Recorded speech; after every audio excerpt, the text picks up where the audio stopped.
But can you see us staying in the single market or the customs union? Well, I do think that it's difficult to be in the single market because of the connotations, the relationship with the policy around free movement of people and the desire for the UK to control its own borders.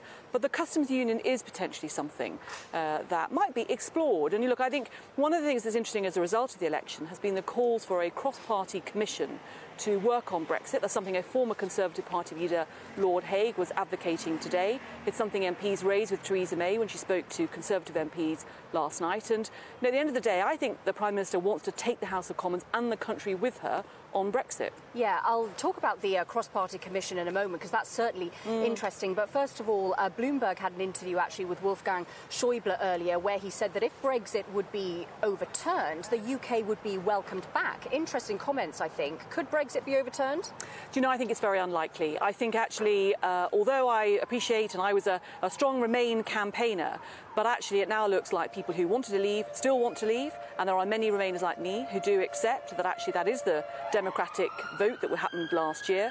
We need to have the most sensible deal that doesn't undermine our economy, but I don't detect any appetite, and I didn't on the doorsteps in my seat and elsewhere, for there to be a second referendum and a second vote on the leaving or not leaving.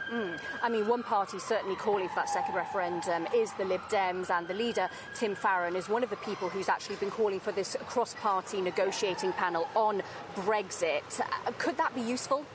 I certainly think a cross-party commission would be useful. You know, the Prime Minister said last night she wanted to listen to all the different views within the Conservative Party, but she also recognised, I think, the need to listen to views across the House of Commons. And, you know, at the end of the day, this has been a hugely divisive issue for the country. And if we want to take not just the House of Commons, but the country with us, then actually working on a cross-party basis, we're not going to get everybody on board, of course not. But actually we can get a vast majority of people all accepting that the right decision has been taken in our leaving the European Union, that our economy is still strong. That has to be worth exploring.